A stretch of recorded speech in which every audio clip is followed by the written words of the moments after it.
Prezados, aqui é a professora Ana Clara Mourão Moura, coordenadora do Laboratório de Geoprocessamento da Escola de Arquitetura da UFMG. O objetivo dessa gravação é a apresentação do PIT, que compõe o relatório FAPEMIG do Programa Pesquisador Mineiro 0036818. Esse projeto acontece em paralelo com um projeto apoiado pelo CNPq na chamada Universal de 2016, iniciado em 2017, cuja data de término foi expandida para que acontecesse em paralelo o apoio também do PPM FAPEMIG. O tema de trabalho foi Geodesign e Modelagem Paramétrica da Ocupação Territorial, geoprocessamento para a proposição de um plano diretor da paisagem para a região do quadrilátero ferrífero, Minas Gerais. Inicialmente, por que o quadrilátero? Porque o quadrilátero é o coração de Minas Gerais. É uma área de conflitos de interesse em função de expressiva cobertura vegetal, principalmente campo rupestre e mata atlântica. É uma área de cabeceiras importantes, de cursos d'água importantes de Minas Gerais. Então, a gente pode dizer que a origem da caixa d'água de grande parte de Minas Gerais está no quadrilátero. É uma área de paisagem notável que traduz a mineridade, o olhar de montanhas, o viver em montanhas. E é uma área de patrimônio cultural. Nele estão as primeiras cidades do ciclo do ouro que traçaram o modo de vida do mineiro. E Belo Horizonte, a capital, também faz parte do quadrilátero. Então, notem bem, há forças de expansão urbana, interesse minerário, que é a base econômica do Estado, né, uma das principais bases econômicas do Estado, que é a mineração de ferro, acontece no quadrilátero, não é à toa que ele se chama quadrilátero ferrífero. Então, há interesse ambiental, interesse econômico e interesse social, todos em conflitos e negociando a transformação do território. Então, por isso a gente estuda o quadrilátero há tantos anos. E como que a gente trabalha? Nós somos laboratório de geoprocessamento. Então, a gente se apoia em estudos de estado da arte, conceitos, valores metodológicos e de processos, junto com o que há de mais avançado em tecnologia de informação. Então, nós trabalhamos o estado da arte e o estado do desenho, state of the art e state of the design. Como valores contemporâneos no planejamento territorial, a gente trabalha com critérios defensáveis e reproduzíveis, ou seja, quando a gente argumenta um modo de trabalhar e representar e analisar um território, é um critério defensável que pode ser reproduzível por outro pesquisador. Então, não existe o acaso, existe ciência. Trabalhamos com o princípio da escalabilidade de processos, porque os nossos testes, eles são aplicados em diferentes recortes, em diferentes áreas, com diferentes usuários, para a gente avaliar até que ponto o método proposto por nós tem escalabilidade, pode ser reaplicável em outros estudos de caso.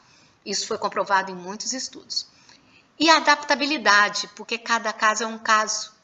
Hoje é o quadrilátero, mas amanhã pode ser o Jequitinhonha, e a gente tem que ter a necessária adaptabilidade para que o método se encaixe nas novas realidades, principalmente que Minas Gerais é um estado de extrema complexidade, grande variabilidade de paisagens, valores e modo de vida.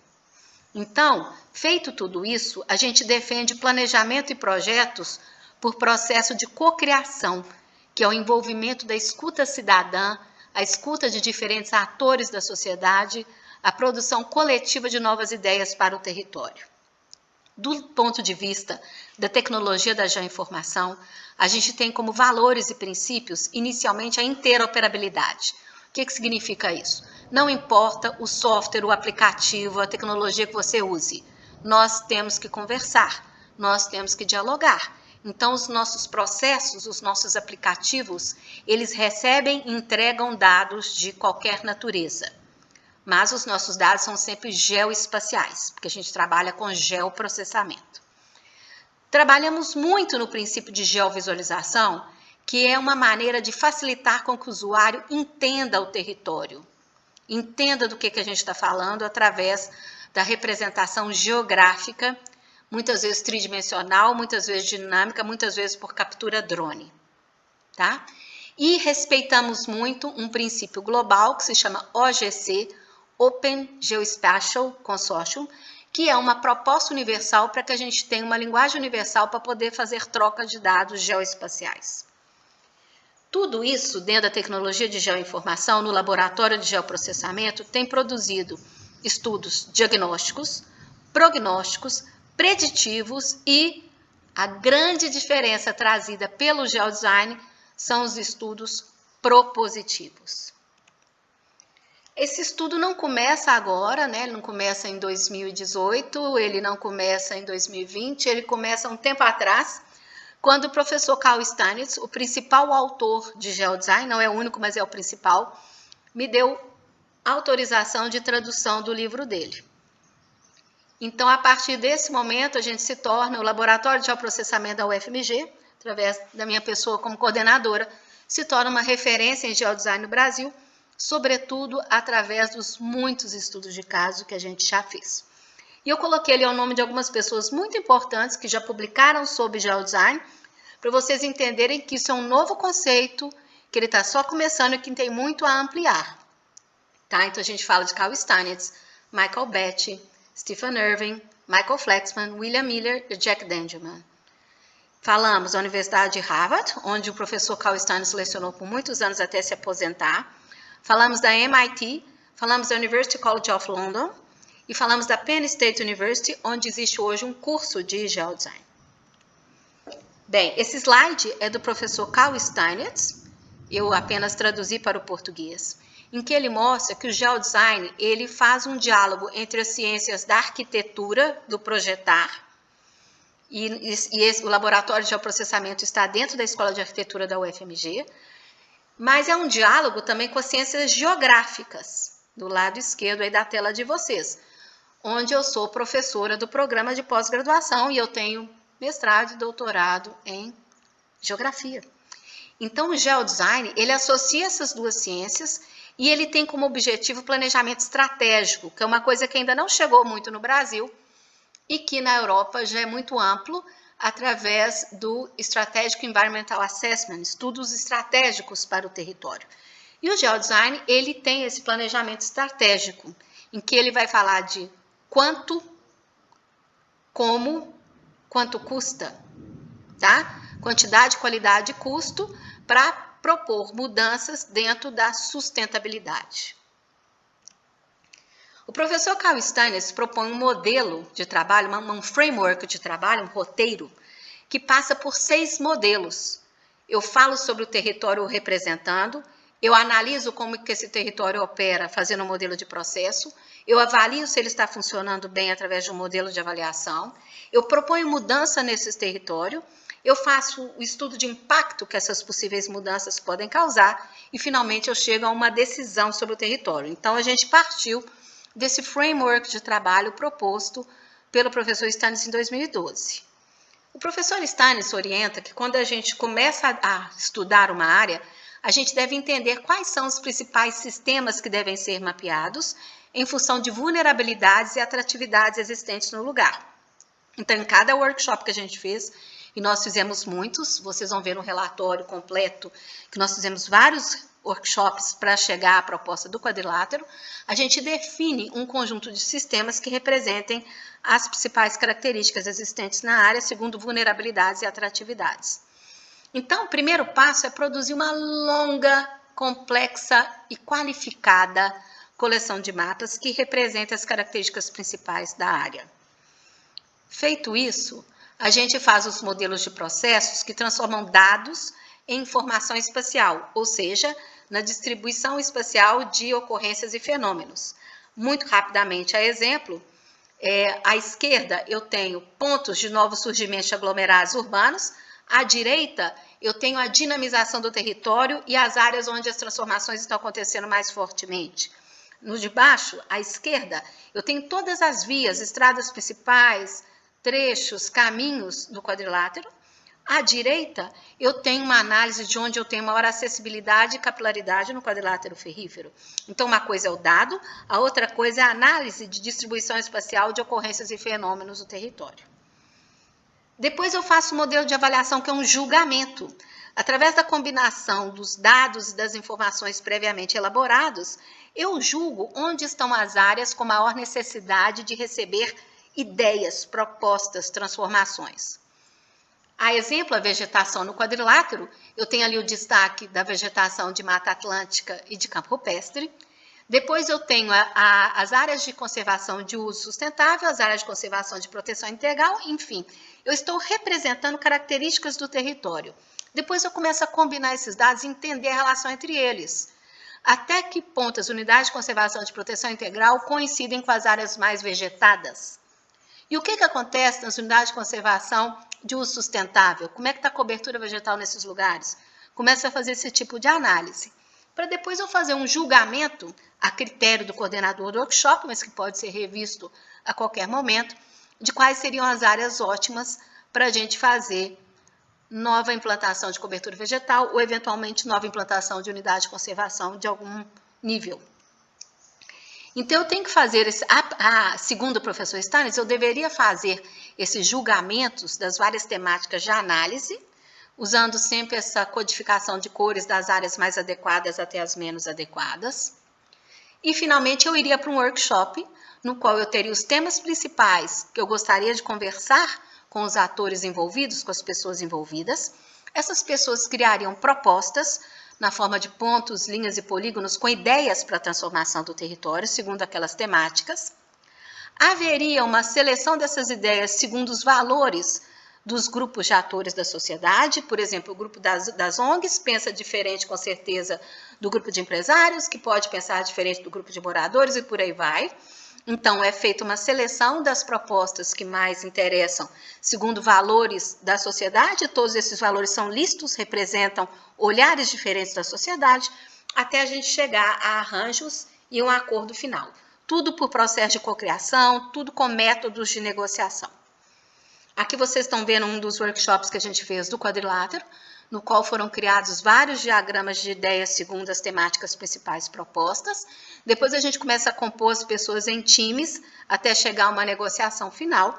Então esse aqui foi o primeiro workshop que a gente fez, mas a gente fez muitos outros depois disso. Muitos outros. O quadrilátero foi exaustivamente estudado por nós. Esse daí foi o primeiro cenário proposto, né, o modelo de decisão. Mas depois disso a gente começou a trabalhar em mais detalhes e fizemos a análise econômica, a análise social e a análise ambiental do quadrilátero até chegar a uma síntese final. Bem, por volta de 2020, até então a gente estava seguindo o framework do professor Steinitz e usando os aplicativos dele. Em 2020, após fazer inúmeros workshops de diferentes temáticas, de diferentes recortes no mundo, a gente então resolveu ajustar a framework de trabalho para o modo brasileiro de fazer o workshop, para o modo brasileiro de pensar. E foi aí que surgiu um aplicativo web-based nosso que se chama Giscolab, cujo objetivo seria trabalhar com o processo de cocriação e geocolaboração no modo brasileiro de pensar o planejamento. Para chegar nisso, inicialmente eu fiz um estudo conceitual complexo, indo lá desde o surgimento dos primeiros sistemas de informações geográficas até os dias de hoje, para entender quando que surgiu o quê, e comecei a classificar esses estudos segundo quando que fizeram propostas de processos, quando que fizeram propostas de recursos de sistema de informações geográficas, quando falaram de geovisualização, quando falaram de participação cidadã e, finalmente, quando surgiu o geodesign. Porque eu queria entender quais eram os valores que já foram praticados no mundo na evolução do geoprocessamento e que eu teria que trazer para o geodesign. Então, é um estudo do estado da arte do processo. Feito isso, a gente começou a pensar que o geodesign teria como diferença disso tudo que veio antes dele o pulo do gato, que são os modelos propositivos. Porque antes de trabalhar com geodesign, eu sou uma professora de geoprocessamento desde o início dos anos 90, eu já trabalhava com produção de dados e distribuição de dados, eu já trabalhava com modelos de análise, fazendo diagnósticos e prognósticos, eu já trabalhava com modelos preditivos, fazendo previsão de cenários, mas a grande diferença do geodesign foi o suporte para a criação e cocriação de ideias para a transformação de um território. Então, é a etapa propositiva. Isso é o que o geodesign traz de diferente. E aí, então, a gente começa a propor uma nova framework de trabalho. A gente estudou um princípio que se chama PSS, Planning Support System, em que são definidos os atores envolvidos, as etapas, a tarefa de cada ator, os momentos em que a gente faz as atividades, as relações entre as atividades, a framework de um modo geral.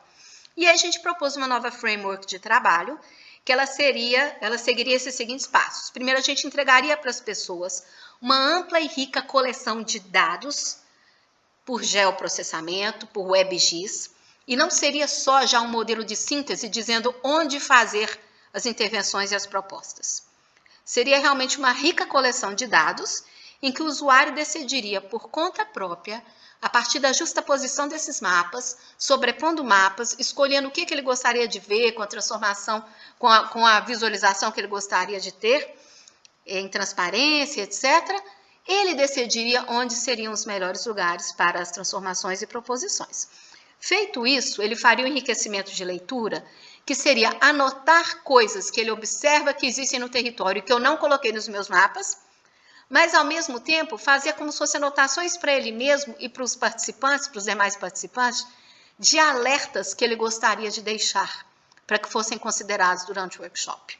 Depois vem a etapa de diálogos, que é proposição, desenho de ideias. E eles têm que ter títulos e descrições bem claras, porque depois eles serão votados. Aí, também na etapa de diálogos, vem a discussão sobre cada proposta colocada, e essa discussão fica registrada na plataforma através de comentários. Para avaliar se está dando tudo certo, a gente então coloca widgets, que são mecanismos de mensuração se a gente está cumprindo metas e performance colocados pelo coordenador. Por exemplo, será que eu estou cumprindo devidamente todos os princípios dos 17 Objetivos de Desenvolvimento Sustentável? Se isso foi colocado pelo coordenador? Será que eu estou cumprindo um mínimo de área a ser revegetada? Como, por exemplo, incremento de 30% da área existente, colocado como meta pelo coordenador? Então, a gente coloca widgets, que são janelas, interfaces, que nos ajudam a mensurar se os objetivos estão sendo cumpridos. Depois, a gente então chega à votação e à decisão e se chega à proposta final. Para fazer tudo isso, que é o nosso framework de trabalho, a gente conta com a plataforma Web-Based. Ela já existia como uma IDE, Infraestrutura de Dados Espaciais, desenvolvida por uma empresa chamada GE21 Geotecnologias. A partir da tese de um doutorando, Christian Freitas, a gente pega essa plataforma que é dessa empresa e a gente otimiza a interface WebMap dela através de scripts de programação, para ela se adaptar aos processos de geodesign. Então, a gente pega uma ferramenta existente e faz as adaptações específicas para se tornar uma plataforma de geodesign. Tudo web-based, tá, caríssimos? Tudo baseado na web. Eu preciso ter só a internet para trabalhar em workshop de geodesign.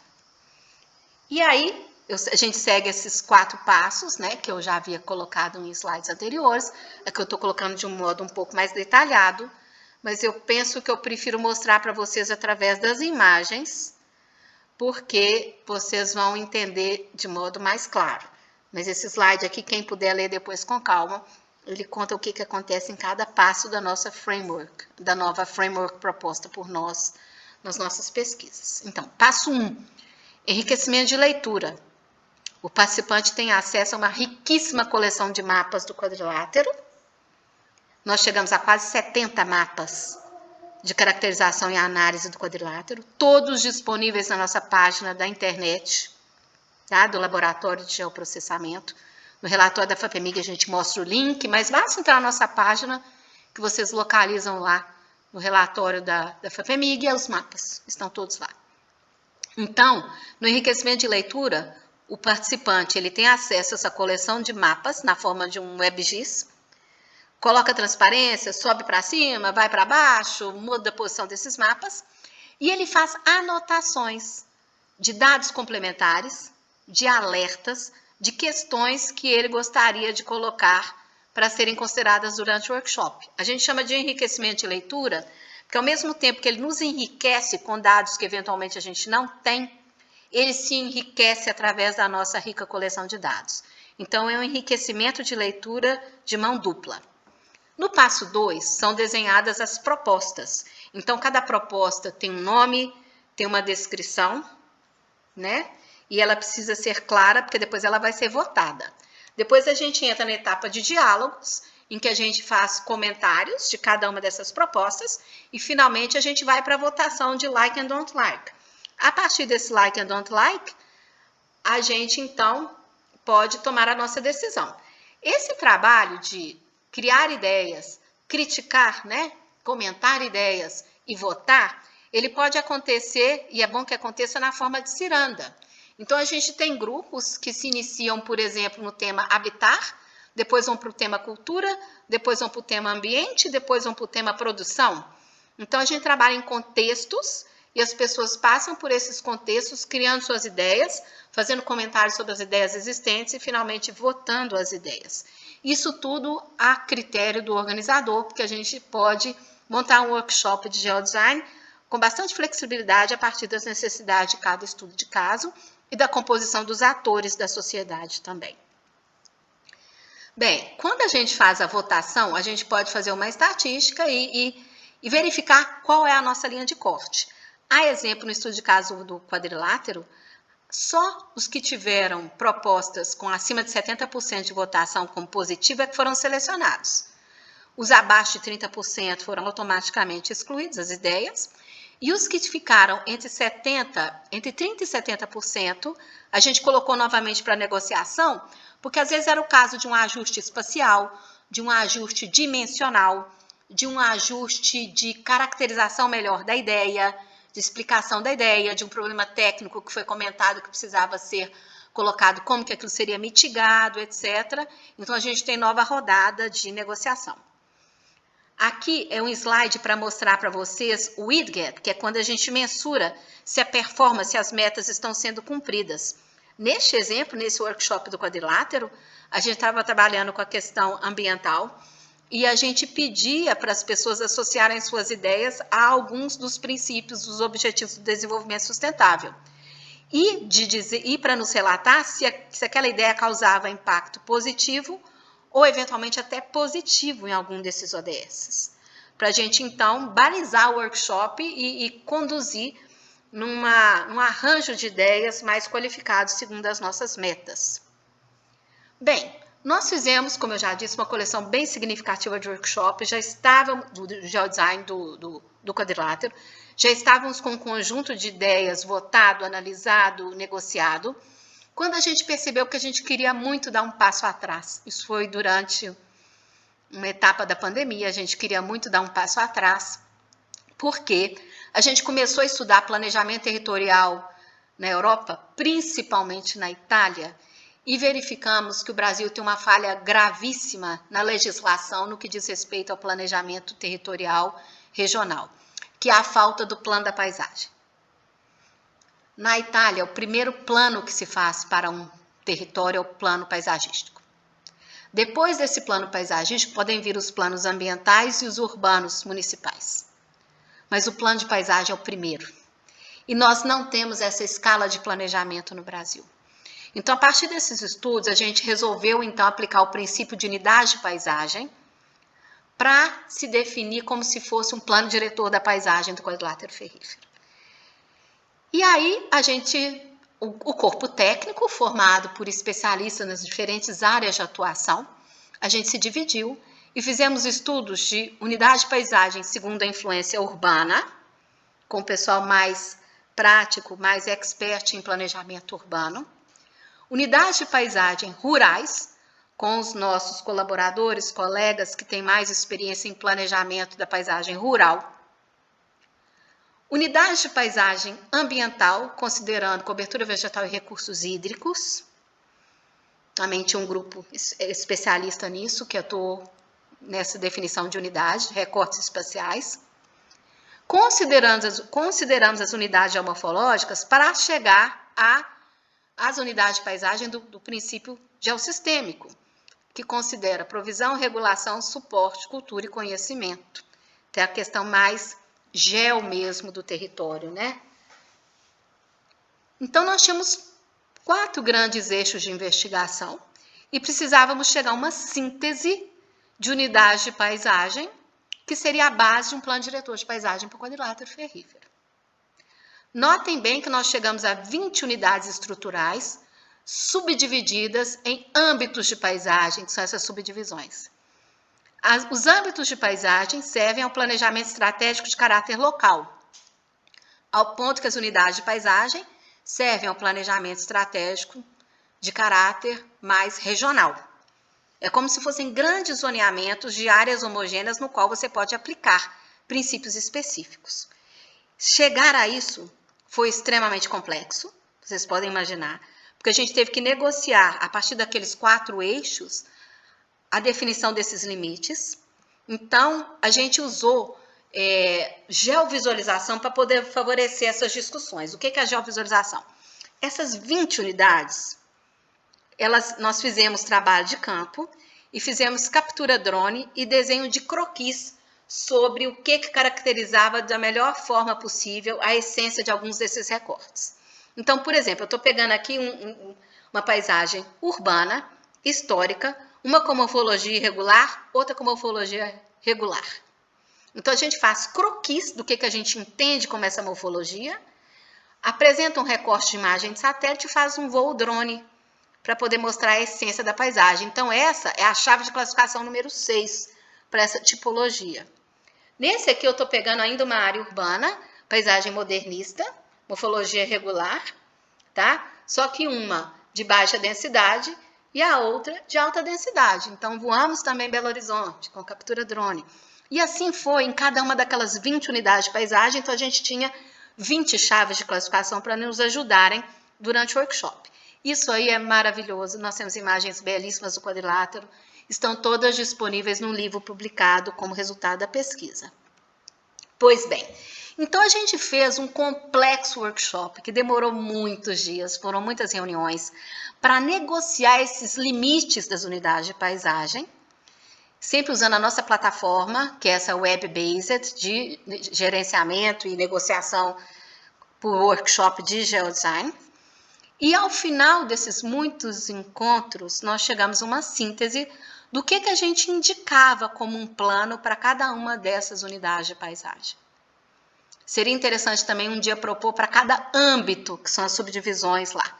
Mas a gente já faz um plano em macro escala, claro que é um primeiro croquis, um primeiro plano, que está sujeito a questionamentos, ajustes e melhorias, mas já é um primeiro produto totalmente inédito em contribuição ao planejamento quadrilátero ferrífero, que é uma área tão importante para a gente. 2 resultados importantíssimos desse nosso longo estudo, 2 publicações que nós fizemos em revistas internacionais. Essas 2 em específico foram pagas pelos recursos do PPM da FAPEMIG, que são publicações pagas, mas elas são publicações de grande alcance, de excelente classificação e que nos deram muita visibilidade no mundo. No relatório técnico geral, eu conto para vocês vão ler lá, que hoje nós somos referência em geodesign no mundo, não é só no Brasil não, é no mundo. A professora Ana Clara é a que mais publica sobre geodesign no mundo, ultrapassando até o criador da ideia do geodesign, tá? Então, esse apoio da FAPEMIG para fazer essas 2 publicações foi muito importante. Em uma delas, a gente dá destaque à questão das áreas de vulnerabilidade social, e na outra, a gente faz um estudo no Brasil para poder provar que o nosso método tem escalabilidade e adequabilidade de processos. Então, a gente relata aí a nossa experiência em 13 regiões metropolitanas no Brasil, em aplicação do nosso método, quando a gente estava calibrando o método para colocá-lo, então, à disposição dos estudos do quadrilátero e outros estudos que a gente vem desenvolvendo. A nossa ampla coleção de mapas, como eu falei, ela é de livre acesso, está nesse link aí, na nossa página, né? Então, a pessoa tem lá uma figurinha do mapa, ela pode clicar e abrir nesse mapa. Então, nós temos tanto mapas de representação, como mapas de modelos, né? De análise do quadrilátero. No total, falei em torno de 70, são, na verdade, 75 mapas que são produzidos para a caracterização do quadrilátero. Isso é muito importante para Minas Gerais, muito importante. E, finalmente, o ouro, né? A publicação de um livro de 610 páginas de livre acesso. Nesse livro, a gente destinou capítulos para discussão da questão conceitual, que são muito importantes para mim. Eu não faço nenhuma prática sem uma bela base conceitual. Então, a gente tem um discurso conceitual do que é a formação da rede urbana no Brasil, as cidades no Brasil, os problemas das normativas urbanas no Brasil, a normativa ambiental, o que foi o quadrilátero e como ele se formou. Depois a gente faz estudos de questões de clima e ambiente no quadrilátero. A gente faz estudos de simulação de modelagem paramétrica. Enfim, a gente passa por várias abordagens dos geossistemas, ambiental, urbano, rural. Então, são os capítulos conceituais. Depois a gente vem, então, para a parte que foi o produto dessa grande pesquisa, que é a coleção de mapas, a coleção das chaves de classificação das unidades de paisagem, com imagens belíssimas de captura drone do quadrilátero, e tudo isso de livre acesso. Essa pesquisa foi muito importante para a gente. Eu vou sentir falta dela, porque foi a maior e mais importante pesquisa que a gente desenvolveu no laboratório, em virtude do número de produtos elaborados. Então, eu agradeço o apoio da FAPEMIG.